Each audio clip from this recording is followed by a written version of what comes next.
Assalamualaikum warahmatullahi wabarakatuh.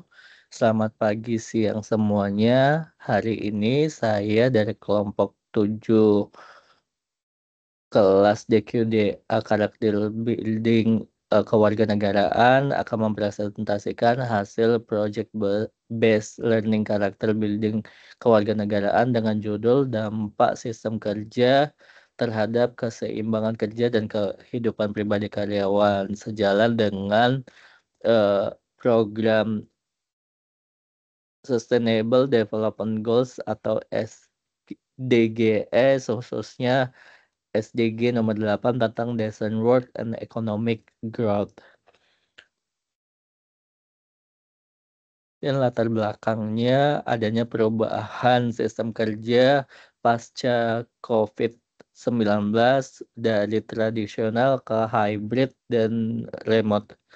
Dari sistem kerja yang mengharuskan hadir secara fisik atau WFO menjadi lebih fleksibel seperti remote atau WFA dan hybrid. Perubahan ini membawa pengaruh besar terhadap keseimbangan antara kehidupan pribadi dan karyawan.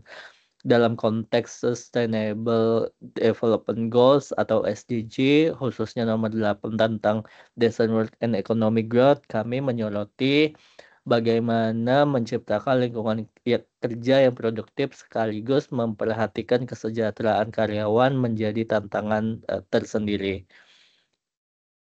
Tujuan proyek kali ini adalah yang pertama, menganalisis dampak sistem kerja terhadap keseimbangan hidup, kemudian meningkatkan pemahaman mahasiswa mengenai konsep keseimbangan kerja dan kehidupan pribadi di dunia kerja.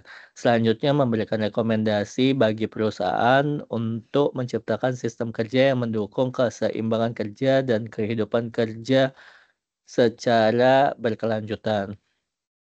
Metode pengumpulan data, kami menggunakan eh, pendekatan utama dalam mengumpulkan data, yaitu studi literatur untuk memperkuat pemahaman kami dengan data dan regulasi yang ada, mulai dari jurnal, artikel, dan undang-undang.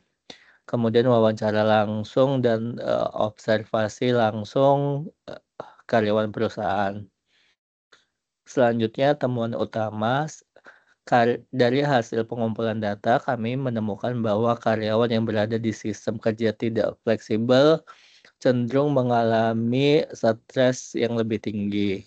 Kemudian sistem kerja hybrid merupakan sistem kerja yang paling seimbang dalam aspek produktivitas dan kehidupan pribadi. Jam kerja yang panjang berhubungan erat dengan gangguan kesehatan mental seperti burnout.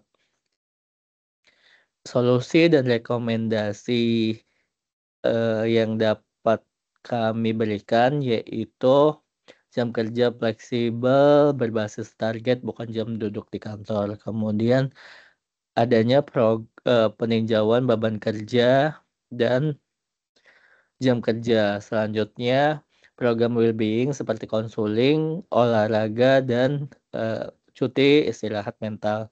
Selanjutnya pelatihan manajemen waktu agar karyawan dan atasan sama-sama menjaga produktivitas tanpa mengorbankan waktu pribadi.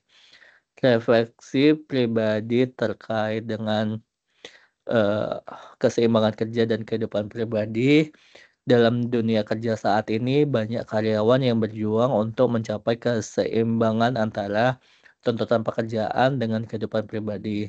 Sistem kerja yang tidak seimbang seringkali menyebabkan stres, kelelahan, dan gangguan mental. Hal ini dapat mengurangi produktivitas dan kepuasan hidup karyawan secara keseluruhan. Dampak sistem kerja yang fleksibel pada waktu kerja. Sistem kerja yang menawarkan fleksibel waktu seperti kerja jarak jauh atau remote atau jam kerja yang fleksibel dapat meningkatkan keseimbangan antara kehidupan kerja dan pribadi. Karyawan dapat menyesuaikan jadwal kerja mereka untuk memenuhi kebutuhan pribadi tanpa mengorbankan tanggung jawab profesional mereka. Dengan sistem kerja yang adil, beban kerja dapat didistribusikan secara merata untuk mengurangi risiko kelelahan dan menjamin bahwa karyawan memiliki waktu yang cukup untuk istirahat dan kehidupan pribadi. Kemudian kesehatan mental dan fasilitas pendukung. Lingkungan kerja yang mendukung kesehatan mental seperti adanya konseling atau program well-being dapat membantu karyawan mengelola stres dan meningkatkan kesejahteraan keseluruhannya. Kaitan dengan SDG nomor 8 yaitu Decent Work and Economic Growth. SDG nomor 8 berfokus pada promosi pertumbuhan ekonomi yang inklusif dan berkelanjutan, serta pekerjaan penuh dan produktif dengan kondisi kerja yang layak untuk semua. Berikut adalah bagaimana keseimbangan kerja kehidupan pribadi terkait dengan tujuan ini. Keseimbangan yang baik antara kerja dan kehidupan pribadi dapat meningkatkan produktivitas karyawan. Karyawan yang kurang stres dan lebih puas dengan pekerjaan mereka cenderung bekerja dengan lebih efisien dan berkontribusi pada pertumbuhan ekonomi. Dengan mempromosikan standar kerja yang layak termasuk aturan-aturan yang mendukung keseimbangan kerja kehidupan pribadi, perusahaan mendukung kesejahteraan karyawan yang merupakan esensi dari SDG nomor 8. Sistem kerja yang memungkinkan stabilitas pekerjaan dan upah yang adil membantu mengurangi kemiskinan. Karyawan dengan waktu dan energi untuk meningkatkan keterampilan mereka lebih mampu berkembang dalam karir mereka sehingga berkontribusi pada pertumbuhan ekonomi secara keseluruhan. Berfokus pada sistem kerja yang mendukung keseimbangan antara pekerjaan dan kehidupan pribadi bukan hanya menguntungkan individu tapi juga selaras dengan prinsip-prinsip dasar pembangunan yang berkelanjutan di bawah SDG 8. Perbaikan di era ini dapat membawa dampak positif bagi kesejahteraan ekonomi dan sosial masyarakat secara luas. Kesimpulannya, pada kesimpulan dari proyek kami adalah bahwa sistem kerja berperan besar dalam menciptakan keseimbangan hidup.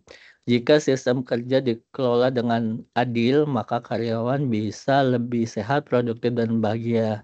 Hal ini selaras dengan SDG nomor 8 dan nilai-nilai Pancasila yang menekankan keadilan, kemanusiaan, dan penghormatan terhadap martabat individu. Terima kasih atas perhatian dan waktunya, serta arahan dan diskusi selama kelas karakter building kewarganegaraan ini berlangsung, baik dalam virtual class maupun dalam forum. Untuk dosen pengampu Bapak Norbertus Antoine Binsasi dan Ibu Oke Hermawati serta teman-teman semua. Wassalamualaikum warahmatullahi wabarakatuh.